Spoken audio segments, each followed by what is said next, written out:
اللہ رب العالمین والصلاة والسلام علی سید الانبیاء والمرسلین اما بعد فقال النبی صلی اللہ علیہ وسلم ما نحل والد ولدا من نحل افضل من ادب حسن۔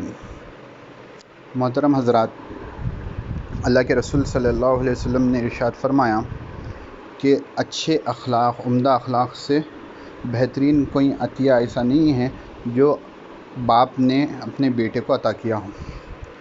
تو ہماری ذمہ داری ہے بحیثیت مسلمان، بحیثیت انسان، کہ ہم اپنی اولاد کی اچھے سے تربیت کریں، ہم اپنی اولاد کو ایک اچھا مسلمان، ایک پکا مسلمان اور ایک اچھا انسان بنائیں۔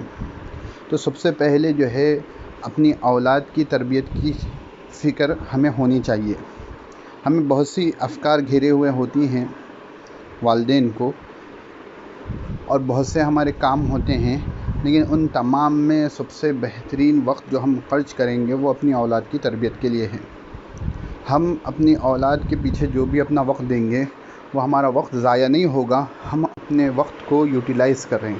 ہم ایک امت مسلمہ کو مستقبل کے لیے ایک ایسے نوجوان لڑکے یا لڑکی کو ہم تیار کر رہے ہیں جو امت کا مستقبل ہوگا۔ اسی لیے ہمارے لیے ضروری ہے کہ ہم اپنے بچوں کی تربیت شرعی نقطہ نظر سے کریں، ہم اپنے بچوں کو ایک اچھا مسلمان بنائیں۔ اور ایک محاورہ ہے عربی کا، اور بعض لوگ اسے حدیث کہتے ہیں، کہ بچپن میں جو چیز یاد کی جاتی ہے، جو چیز سیکھی جاتی ہے، وہ پتھر پر لکیر کی طرح ہے، اور جو بعد میں یاد کی جاتی ہے وہ ریت پر لکیر کی طرح ہے۔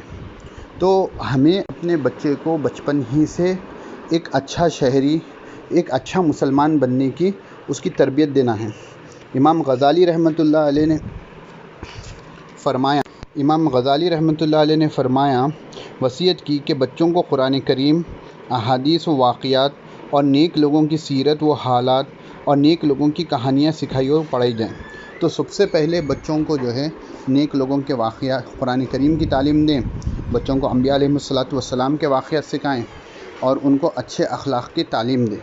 اسی سلسلے میں ہم انشاءاللہ اس سلسلے میں اکابر علماء کرام نے جو رہنمائی کی ہے اس کو وقتاً فوقتاً انشاءاللہ اولاد کی تربیت کے سلسلے میں پوسٹ کرنے کی کوشش کریں گے۔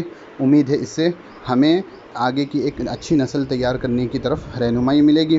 اللہ تبارک و تعالیٰ اخلاص کے ساتھ کام کرنے کی ہم تمام کو اور اپنے بچوں کی تربیت کرنے کی توفیق نصیب فرمائے۔ السلام علیکم ورحمۃ اللہ وبرکاتہ۔